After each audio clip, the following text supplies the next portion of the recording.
All right, welcome back to the Generation Z podcast. This is episode 40, and today we are talking about improving confidence. So, some people just seem to naturally be born very confident, whereas others seem to have to work a bit harder to get there. And I think both of us would say that not that we were like really shy or anything, but we struggle with confidence sometimes in the past. Yeah. So, these are just some of the things that we've kind of done to improve our confidence. So I've personally gone from being like really scared of what other people think, or trying to feel really hard to fit in, anything like that, to like just doing what I want really.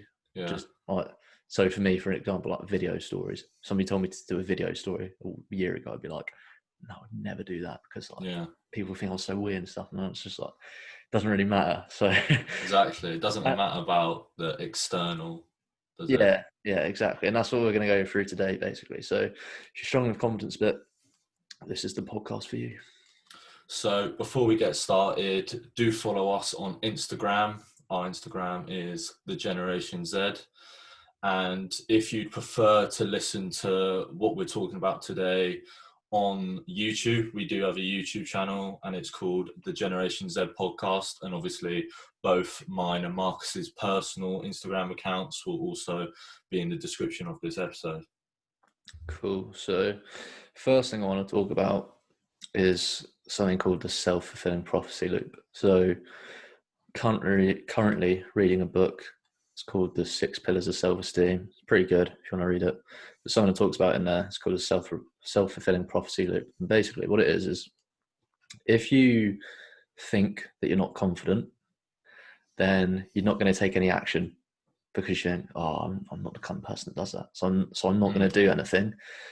But actually, if you don't do anything, you'll never achieve anything. And because you never achieve anything, you prove to yourself that you're not confident. Yeah. So it's a limiting belief straight off the bat, isn't it? You're basically telling yourself that because you're not confident, you can't take action, when it's all in your head, isn't it? Confidence is obviously, I think a lot of people struggle with confidence. And I think the reason why people struggle is because they're constantly thinking about what other people think about them and how they perceive them. And it always seems to be the case that people think that other people are perceiving them negatively. But 9 times out of 10, that's not the case, and you also don't know that. So it's just false signals constantly that you're getting. So it really doesn't help to think about yourself in that light. I think like being confident is all mindset, because it literally is. Obviously you can do other stuff to improve yourself, go to the gym, work on like if there's something that you don't like about yourself facially, like you want to grow a beard or whatever, or you want to just have clearer skin, it's in your control, isn't it? Exactly. You can definitely make little changes to how you look, like groom yourself better or something like that, but it is all mindset, because you could still make those changes and then be like, all right, I look a little bit better, but I wonder what this person thinks of me. I wonder if that person thinks of me. Yeah. And I think that's a big reason why people who get plastic surgery, it's rarely they just get one thing done. They get one thing done, then they go, I'll just get something else. I'll just get something else. Yeah. Because it's all in their mind. Because their mind's not it. They keep on making changes to try and create a look that they want. That look's still not going to get them confidence. Yeah, and 9 times out of 10, people that do get plastic surgery, but when they get plastic surgery, because it changes their face, it kind of makes other parts of their face or body disproportionate, and then they have to get more surgery to then improve that aspect of themselves, and then it just gets into a massive cycle of just a load of money, really, because plastic surgery is not cheap. You could all of that money could still be in your bank account if you just was confident in yourself, because the body, if you think about it on more of a deeper level, the body is a shell. You take up your body, but you are not your body. there's like genetics that have made you the way that you look. You've got to love the fact that you look like that. Otherwise, like, yeah, as we said, you're just going to be spending absolutely thousands of money on plastic surgery, and it's just not worth it. Tell you what, a reason why people think so many people judge them is because social media as well. So if you post a story, you see 200, 300 people have seen it, you think all these people are judging you, or you're posting a photo and you see some people liked it, but some of your followers haven't liked it. Think about when you use Instagram, how often do you actually go onto somebody's story and you literally just look at it 2 seconds later, swipe up. Yeah. Nobody's really paying attention. How many times have you gone down Instagram, just double tap, keep scrolling, double tap? Nobody's actually judging you that much. It's all in your head. And that's just what social media does to people. Literally, social media is just like a hub for validation. Yeah. It's like people, typically girls, I'm not baiting out girls, but I just know that this is what they do. But like they just like whack up like a good story of themselves or something, just to see if they get attention from a couple of people. If they don't like it, or if they don't get that validation, then they'll delete the story. Yeah. And it's just like, is that really necessary? Is that really necessary? Like, it does get unhealthy. And it does. When it comes to people judging you as well, it's 95% of people don't really care what you're doing, all right? So keep that's that in mind. What you found out when you were doing your stories, isn't it? Exactly. You were just like, you're not doing it for those people to comment all the time and be like, oh, cool. Yeah, you're doing it because you want to do it. The funny thing is, people might see my video stories. Like, one, I actually do like doing Q&As and helping people out. The reason I actually started it was to grow in confidence. That was actually the reason I did it. But going back to people judging you, like 95% of people aren't really going to care, right, what you post. And the 5% of people that do judge you are going to judge you regardless of what you do. So just fuck them. Right? Yeah, exactly. But I was just going to say, like, just to finish off this thing, so to get over this self-fulfilling prophecy, or to put it in a positive way, you're obviously just going to have to take action. So it can be the tiniest thing, like I've said, doing a video story, getting outside your comfort zone, no matter how small it is.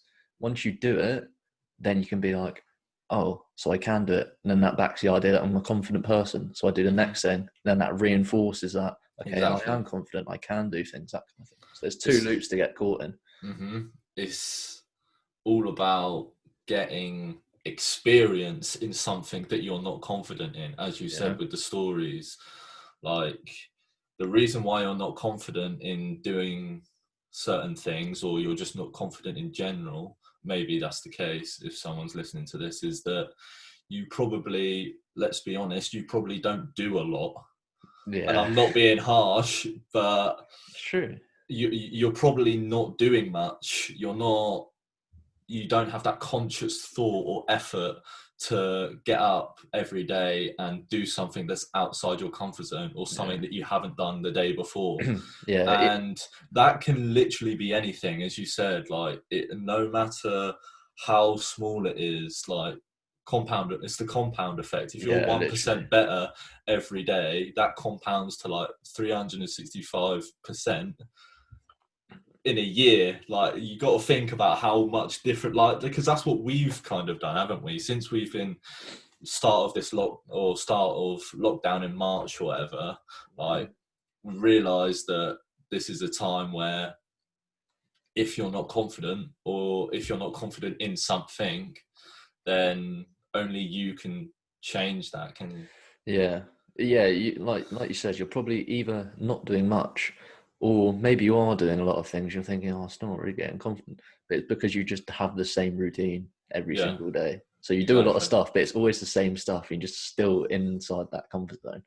So again, like, to get outside this self-fulfilling prophecy loop, or not to get outside of it, but to get in a positive one, would be just to get outside your comfort zone. So the smallest things, literally anything you can think of. So even for me, it's like recording a set in the gym, right? When I first started my fitness account, and even that, I was like, should I start one? Should I not? Like, all these people are going to judge me. Nobody cares, right? Exactly. So, but then even then, I started that, and I was like, going to the gym. I was like, I want to record a set, but if I press record on my phone, and like I've got to stand it up, and people see I'm recording myself, nobody cares. Do it. Yeah. Literally nobody cares. I know. So, and if they do, are you actually gonna let that stop you doing what you wanna do? Like, what? Just because someone casted negativity towards you, you don't have to accept that shit. Like, if they're judging you don't want to be mates with them anyway.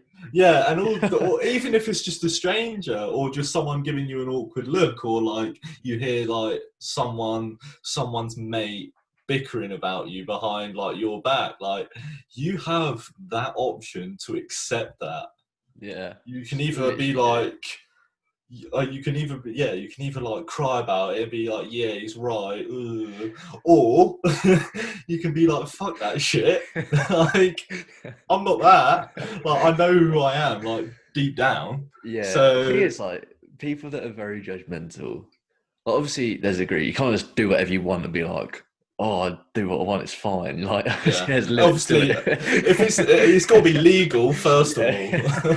But like, yeah, as you said, you could literally, if somebody's judging you, the reason why they're probably judging you is because they're not really confident themselves. It always comes from a place of like insecurity. That's literally the reason for bullying. If people bully others, it's because they're insecure. So they put others. Or they're getting bullied. So it's like, right, I'm being bullied. I've got all this built up energy. I need to release it onto someone else because I'm just going to get bullied and I'm also going to feel shit. So I need to fucking... And you realise that now. Like, think about times like... Because everybody's... 9 times out of 10, you were subject to some form of bullying at school, because it's bad looking back at it now, especially in a public school. Maybe not with you. Yeah, I was going to say private school boys. You got fucking caned. You just got whacked in the back of the head if you said something nasty. But now public school was, church, right? Mate, public school was brutal. So yeah, if you are bullied, then you're obviously gonna have to offload that energy in some sort of way. But now we're of the age where it's like we know that we have the decision, or we know that we can just accept it, or we can reject it, and we have that decision, we have that power. Yeah, definitely. So yeah, like, to list a few small things you can do, as I said, like record yourself in the gym, or like maybe take a progress photo in the gym, something like that. Just get people's attention, basically. Or not even get their attention, just don't even acknowledge other people. Just do what you want in that kind of sense. Don't be afraid of judgment. Yeah. Don't really mean anything. Exactly. Or you could send some... You can interpret it in any way that you want. Like, if people are judging you, you can be like, right, they're looking at me because I'm doing something that's out of the ordinary. I'm doing something that's outside my comfort zone. Something that they possibly don't have the confidence to do. Because now they're judging me for it. Like, it's how you judge it. It's how you like perceive things. It literally is. So yeah, like, maybe record yourself in public. Maybe send somebody a DM. Post something you wouldn't usually post. Could even just be like making a stranger with a conversation. Yeah. Maybe you're like really unconfident that you walk along the street, your head down, you don't even make eye contact with anybody. If you're going on a walk, all right, mate, hi. Yeah. Anything. Literally. To the person on the checkout, hi, how you doing? Literally, it's little things like that. Just grow. Yeah, make it fun. Like, set yourself a challenge. Like, try and like, if you're like on a walk, as you said, if you're on a morning walk, then like set yourself a challenge and say like, greet every person that you pass that day. Yeah, like, that's literally how I started. Yeah, after that, I bet when you got home, you felt like more cheerful, more like positive, because you did something that you usually don't do. Yeah, and just going on from that, you'll realise how over-exaggerated your fears are. Oh, really, yeah. Like, do you really think if you're going to say hi to somebody on the street, they're going to turn around and hit you? Like, what's going to happen? there is nothing that's going to happen. Yet the English public are pretty miserable at the moment, but on the off chance that you get a good morning back, then that's a positive. Exactly. Or it could even be just like post a story or start talking about a hobby that's not considered cool. Like Mm. maybe you love doing something, and on your Instagram you only post certain things, like look a certain way. It's like this. Like we first posted the story to share this. I was like shitting it a bit. To be honest. Yeah. But then I was like, but this is me. Like, I like doing this, so I'm going to post it. Yeah. And guess what? If anything, it turned out positive. People are like, oh yeah, it's pretty cool you doing that. Yeah, Like, exactly. We got interesting. exactly. If you do the same as everybody else, you're boring. Yeah.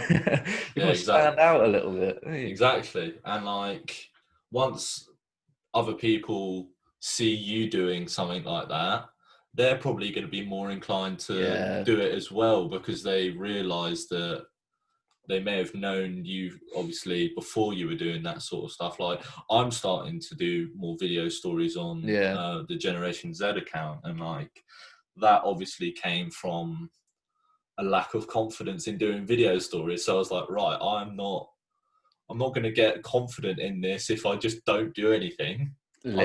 I've actually got to give it a go, and like it's nerve-wracking, but I'm sure after 10 times of doing it, I'll be able to do it pretty casually and pretty naturally. But those are, you just got to have a series of like small wins, don't you? It's just like, doesn't matter if you stutter, you stutter. It's like, it doesn't really matter, does it? Literally, it's all in your head. Yeah, it really is. But yeah, so I'd say something I do personally is I set goals for every week, right? I have like a journal, write down what I'm going to do every single week. One of those goals is do one thing that scares you or scares me, and I honestly think it's one of the best things to do. Yeah, it doesn't matter how small it is. Like we said, if you do that every week over a year, it's going to be a huge difference. Facts. And, as I said before as well, if you do these little things, you'll start to realize just like how over exaggerated they are, and that nobody really cares what you're doing. Nobody's losing sleep over what you're doing. If you post a video story, nobody's going to bed at night going, oh God, I hate that kid so much. Yeah. Are they? like at the end of the day, people have their own things to worry about. Like they have their own issues in their life. They have their own obstacles that they've got to face. They're not gonna spend their time thinking about you. Like, and if they are, then like you can't control that. And obviously you don't benefit from that. So like you shouldn't really care less either. Exactly, mate.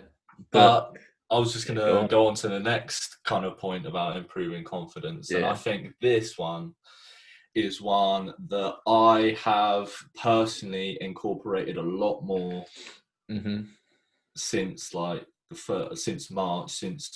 2020, and it would be just how you not just like present yourself, but like your body language and your posture, and how, because it sounds strange, but your physical state often kind of actually affects how you feel. So for example, you were talking about earlier, you were saying about a person that's not very confident. You automatically assume the person that isn't confident is someone who hunches and rolls their shoulders forward and looks down and doesn't make any eye contact with anyone. And the complete opposite of that would be someone who was to bring themselves up, puff their chest out, shoulders back, looking forward. You've got to think of those two kind of pictures in your head and tell me which one is the most confident in themselves, and someone who doesn't give a fuck about what other people think and is like comfortable in their own skin. And it's a very underrated tip for improving your confidence, because it literally changes how you feel on the inside. Like you breathe different, you have like good eye contact with people because you're looking forward. It's pretty good. Yeah, it's actually crazy, this, I think. Like this is something Tony Robbins speaks about as well. He was saying like, if he's worked with people that might be depressed or upset or something, and when they come to him, they are like kind of just heads down, quiet. And all he tells them to do is just start moving a bit, roll their shoulders back, chin up, start smiling and fake laughing, right? If you smile and fake laugh, it actually stops you being sad. Like obviously this is like a short-term thing, but if you do just have good posture and walk around like you're confident, it's a bit of like fake it till you make it type of thing. It does actually improve your confidence. And with that as well, I was just going to say, like, eye contact. Don't like making eye contact with people is huge. I feel like if you're unconfident, you're always going to be staring at the ground. You don't look at other people. Yeah. If you start looking at other people, it can significantly improve your confidence. Even if you are looking at them, they give you a bit of a weird look. It's still a good way to improve your confidence. Yeah. I think also when you give good eye contact, like in a conversation, it also shows that you're interested in the conversation. Like you're actually present and you're not in your head, because that's what a lot of people do. Like that's where a lot of social anxiety comes from. And I probably, looking back on it, I probably did suffer with a form of social anxiety, because when I was younger, I'm not as confident as I was now. But now, like, I make it a conscious effort to keep like eye contact throughout the whole conversation. Because it's like it really does help. And also when you were talking about the smile, like if people are listening to this now, if you force a smile right now, how it literally like lights up your brain. It's so strange, but it's like it's contagious, and it just like it really does help. Yeah, definitely. And actually, just speaking about conversations as well, like being present in conversations, it's like it's very easy when you're unconfident, instead of actually listening to the other person, what they're saying, you're like almost planning what you're going to say next, and it just ruins the conversation. Exactly. So if there's no natural flow to it, is there? Yeah, it's just like, hey, how are you? Good. Yeah. You know what I mean? It's very mechanical, isn't it? It's like and it sounds like when people do that they're trying to rush to get the conversation to close. Yeah. It doesn't it? It sounds like they like, because when, like, let's say you see someone that you haven't seen in a while across, like, you just walk past each other, you stop, have a conversation. It's usually relatively short. It's like, oh, how you been? Yeah, I've been good. Like, what are you doing right now? And it's like, I'm sure you have a lot more to say than to just have that general conversation. Like, actually being interested and prolonging a conversation just allows you to get more experience in like having that. Yeah, that's a good point, actually. Because social awkwardness is like quite bad, I'd say, for a lot of youngsters now. I say it's more common than you think. Yeah, it really is. I think, like if you think, oh, I'm socially anxious, I reckon a lot of people are. It's way more common. Yeah. And that is literally just about a lack of confidence of being in social interactions. So I'd say one tip is to get like improve your confidence is when you're having a conversation, just be mindful of your body language and posture, and just your like, what's it called? Like, it's like the cues, like kind of similar to body language, but just like I don't know what it's called, but it's a specific word where it's like 95% of communication is just non-verbal, basically. Non-verbal. It's this other thing that I'm trying to think of. Gone fucking brain dead. No worries. Yeah, like something like that as well. As I said earlier, it could even just be like making conversation with the woman at a checkout. Yeah. There's no downside to it. She's probably bored out of her mind as well. You're probably doing her. You're probably making her day. You've only had like a little 30-second conversation. I bet she'll be well buzzing. Exactly, mate. But just to kind of round off this thing is basically just you're gonna die, so you might as well just. Love that. Bit too harsh? No, love that. Just a little reminder, mate. It's true. Like you're gonna die. Life's too short to do what you want. Yeah. What do people think, isn't it? Like there was I can't remember if it was a book or I think it was just a study, and they were like, basically, it's pretty weird actually. Like interviewing people like on their deathbed, basically. They're kind of talking about. They kind of ask them questions on how they could have lived differently, what would they have done, right, and like all of that kind of stuff. And one of the number one things they said was just they had regret, like that would be painful. Mm-hmm. Like, imagine lying on Yeah. your bed and just being like, I wish I did that, and you Exactly. did it because somebody who you barely even care Who about judged you? did like your photo, like, you know what I mean? Yeah. At the end of the day, like, obviously we're born into an environment where it is quite difficult to I guess push away that noise, that judgment, that ability to compare. But you've just got to think that, like, you came into this life on your own. You're going to leave this life, as you said, on your deathbed on your own. Like, no one's dying with you. It's just going to be you. So you've got to do the things right now that are going to make you the happiest now and for the future. And if improving your confidence is something that you feel like you'd regret on your deathbed, then it's time to change that. Definitely, mate. But I don't think I've got anything else to add, unless you do. Nah, it's perfect. Sweet. All right. So I hope you enjoyed today's podcast. If you did, then please do subscribe or follow us on whatever platform you're listening on.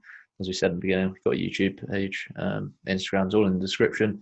But yeah, hope you enjoyed, and we'll see you in the next one. Peace.